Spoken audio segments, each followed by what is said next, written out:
Este es un ejercicio académico de la materia Poder y Civilizaciones de la Universidad del Rosario.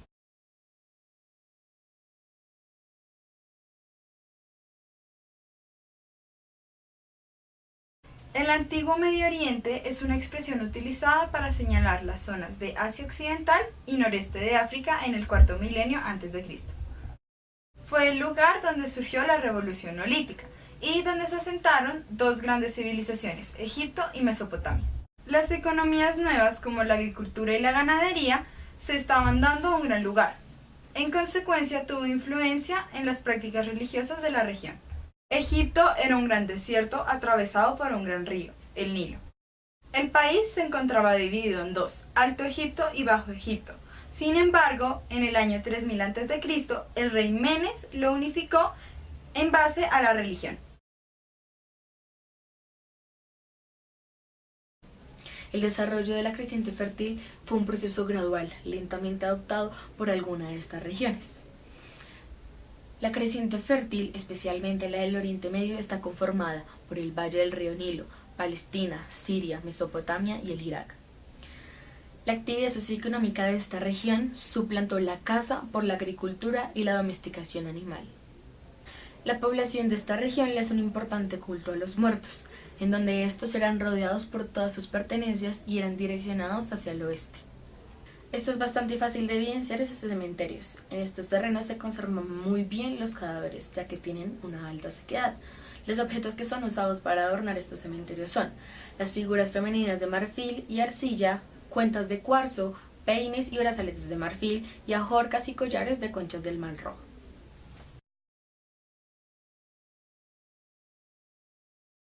En ambas civilizaciones existía un mito similar sobre el dios que muere y resucita, relacionado con el renacer de la naturaleza.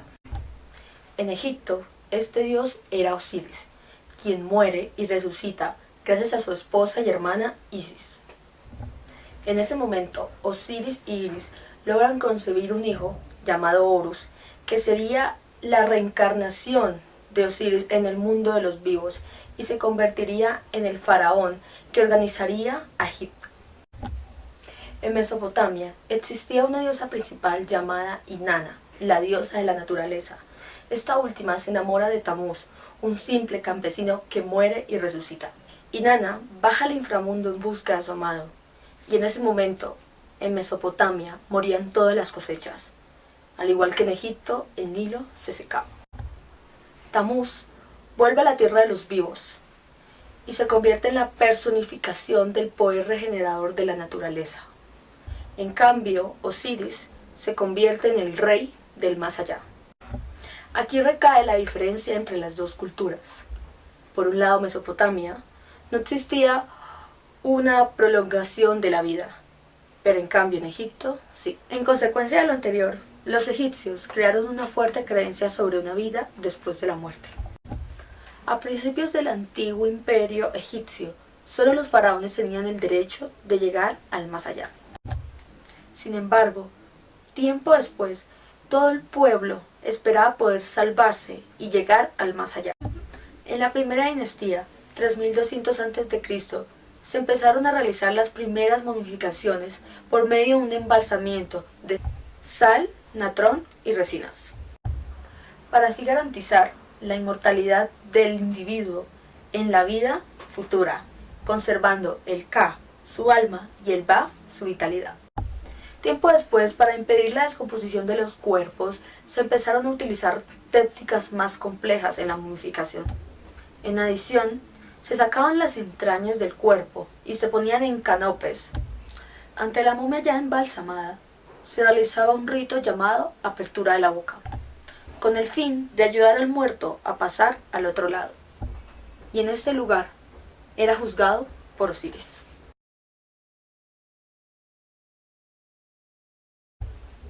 Inanna, diosa del amor, guerra y fecundidad. Tamuz, dios de la primavera y el florecimiento.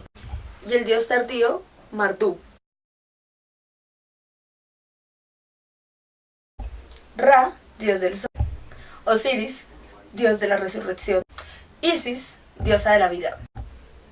Horus, dios del cielo e iniciador de la civilización egipcia. Y por último, Anubis, dios de las momificaciones.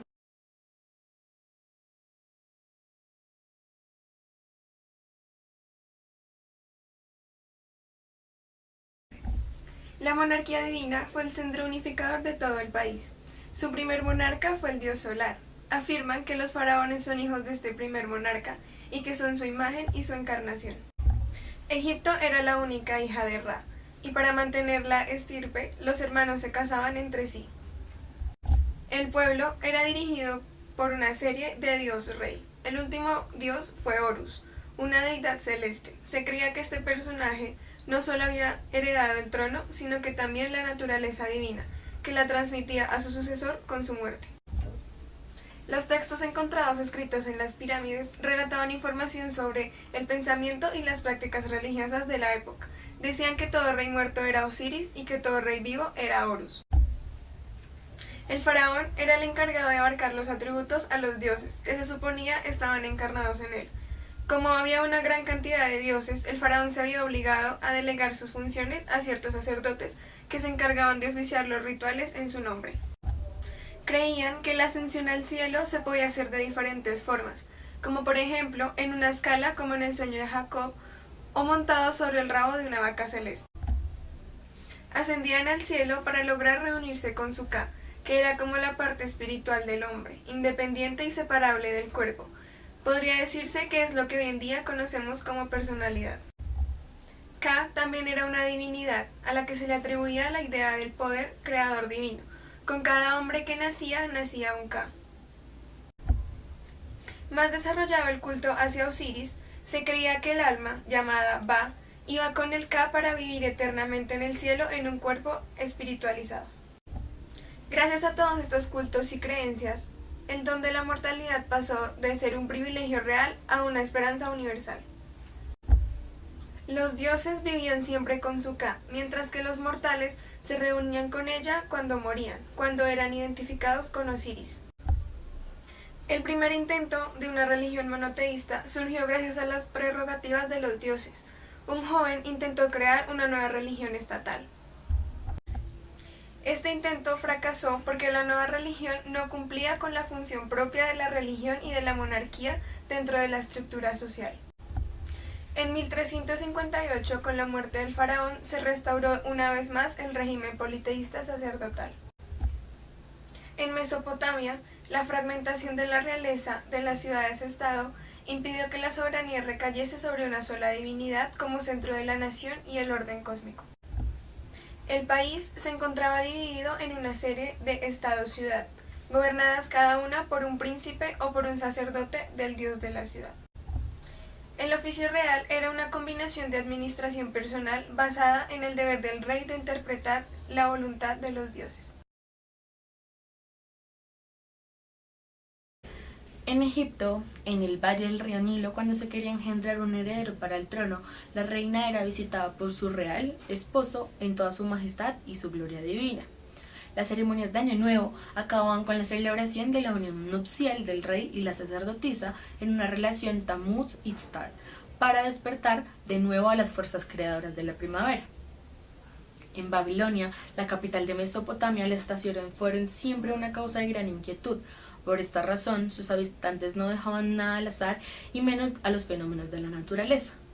Especialmente desde la prehistoria, las bodas son celebradas del joven dios que más tarde recibiría el nombre de Tamuz. Esto se daba ya que la diosa era una reencarnación de la fecundidad de la naturaleza y que a su esposo encarnaba la potencia creadora de la primavera. Se comprende fácilmente que su unión figuraba a través de sus representantes equivalentes terrenales. Se consideraba eficaz en orden a la reanimación de las fuerzas vegetativas latentes, en una coyuntura crítica de la sucesión de las estaciones. Existe una diferencia fundamental entre ambas actitudes hacia la muerte y la resurrección. Se acusa en la manera en la que una y otra civilización celebran la fiesta del Año Nuevo. Hay que tener en cuenta que cuando se estudia un ritual es esencial examinarlo en relación con su entorno material y climático. Por ejemplo, en Egipto, la provisión del alimento, que era un centro emocional del ritual estacional, dependía de la crecida y el descenso del río Nilo, llevando a esto que en el calendario sus fiestas se basaran en esta secuencia regular de los acontecimientos. El año comenzaba en junio o julio con la crecida del río, y se le llamaba la estación de la inundación. 4 meses más tarde se iniciaba la estación de la salida, en donde se sembraba y las cosechas germinaban. Por último, la estación de la deficiencia marcaba la desaparición de las aguas vitalizadoras después de cortado y almacenado el grano, y la tierra agostada quedaba desnuda hasta su regreso. Oficialmente el año nuevo coincidía con la estación de la inundación, pero a finales del mes de Coag, cuando la bajada de las aguas quedaban de nuevo al descubierto, los campos fertilizados, se llevaban a cabo ritos complicados en honor de la muerte y la resurrección de Osiris, que eran personificación del río. De una inscripción tardía grabada en los muros del templo de Derag, el Alto Egipto se conduce en una efigie de Osiris fundada en un molde de oro en forma de momia.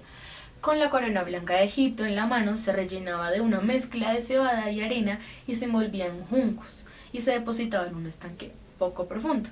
Durante 9 días era regada y al 10º se la ponía al sol, y emprendía en barca un viaje misterioso. Vendada como momia, era depositada finalmente en un sepulcro subterráneo. En los bajorrelieves que acompañaban la inscripción, Osiris aparece todavía como una momia, coronada y sosteniendo en las manos el cetro y el flagelo.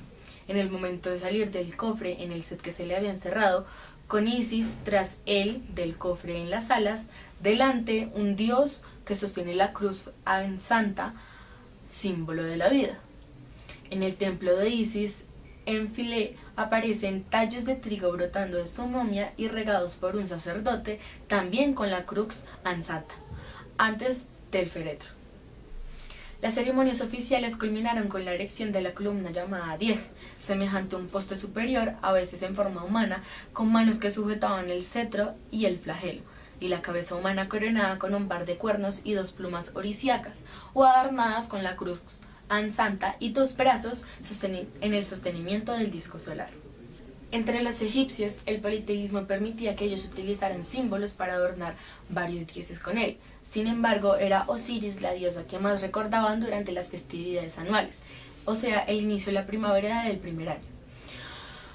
Los reyes practicaban ritos como parte de su conexión con los dioses, especialmente pidiendo beneficios, fertilidad y abundancias durante su reinado.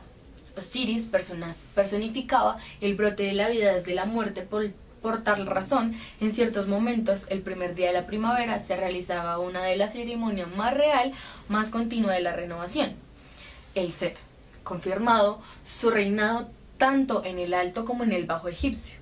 Rituales como este tenían como objetivo conservar las buenas relaciones entre los dioses y sus representantes en la tierra, el faraón, los reyes y los sacerdotes. En las regiones cercanas como Babilonia tenían ceremonias parecidas, con el mismo objetivo, aunque con rituales particulares. En las diferentes culturas no siempre la relación entre el faraón y los dioses era directa, ya que en algunos casos el rey ni su gobierno era una disposición de estos.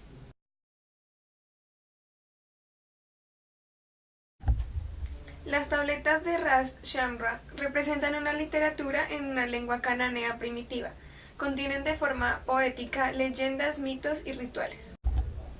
Se repiten las hazañas de un dios llamado Aleyan, hijo de Baal, y su enemigo Mot, hijo de él, el señor del mundo subterráneo. En el estado actual de los textos, la mitología que contienen puede resultar incierta. El tema central de estos textos es una constante lucha entre la vida y la muerte en la naturaleza. Algunos problemas que se han mencionado se debe a que hubo más de una entrada de hebreos a Palestina, y solamente una parte de ellos emigró a Egipto, mientras que el resto permanecía en aquella región. Todas las tradiciones coinciden de hacer a Moisés la figura de enganche de los hebreos cautivos y su centro aglutinante después del éxodo. En el documento más antiguo redactado en Judá, no más tarde del siglo VIII a.C., se da a Dios el nombre de Yahvé, desde el principio de la humanidad en el Jardín del Edén. Otro documento que fue difundido en Israel o zona norte de Palestina dice que la revelación del nombre divino se le atribuye a Moisés, cuando ante la zarza ardiente de Madián recibió el mandato de ir a sus compatriotas cautivos en Egipto con un mensaje de liberación de parte del Dios de sus padres, de Abraham, Isaac y Jacob, al que llamarían Yahvé. Por esta razón, a Moisés se le hizo más fácil hacerse escuchar por los esclavos hebreos de Egipto usando el nombre de Yahvé, ya que era muy probable que este nombre fuera un apelativo similar al de una deidad semítica occidental de la época, y, más concretamente, de los kenitas. Este dios poco a poco se fue convirtiendo en centro aglutinante de la nación de Israel. Esto se puede ver en las escrituras del Antiguo Testamento, donde se presentó a Yahvé como el Dios que había elegido al pueblo de Israel como el pueblo predilecto, que los había liberado de la servidumbre de Egipto, que se había manifestado ante su siervo Moisés en el sagrado Horeb, monte Sinaí, y establecido con los israelitas una relación de alianza a través de su caudillo en los días de su peregrinaje en el desierto.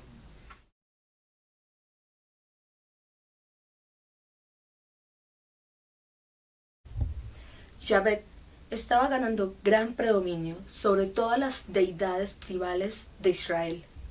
Pero para que existiera una verdadera alianza entre Dios y el pueblo, debía existir una completa lealtad por parte del pueblo hacia Yahvé. Por esta razón, la monarquía concertada por Moisés era una forma de unificar al pueblo para que siguieran a Yahvé. Sin embargo, cabe resaltar que para los hebreos Dios estaba por encima de todas las cosas, y el rey no era ninguna figura sagrada como en otras culturas. Con la construcción del templo en Jerusalén durante el reinado de Salomón, se consumó la ruptura con la tradición del desierto, que mantenía que Yahvé debía morar en una tienda o tabernáculo y no en una casa de cedro. Partiendo del principio de que un gran rey debía rendir culto en un templo magnífico y desempeñar sus funciones sagradas, no escatimaron en esfuerzos ni gastos para erigir sobre el monte Sión una morada para Yahvé y su arca, que fuera digna de su divina majestad, pero que reflejase igualmente la gloria de la nación y de su soberano Salomón, a cuyo palacio iría unida. El culto en el templo de Jerusalén presentaría un carácter general muy similar al que se practicaba en Egipto, Fenicia y Ras Shambra en Siria. En esta capilla, donde Ahaz hizo levantar un altar sirio, se llevaban a cabo ritos solares egipcios, el culto a la serpiente y sacrificios cananeos, el ceremonial cósmico mesopotámico y las lamentaciones de Tamuz. Para concluir, el que Yahvé sobreviviera como único Dios legítimo de Israel hasta llegar a ser reconocido como único Señor del universo, constituye el logro más notable de este pueblo.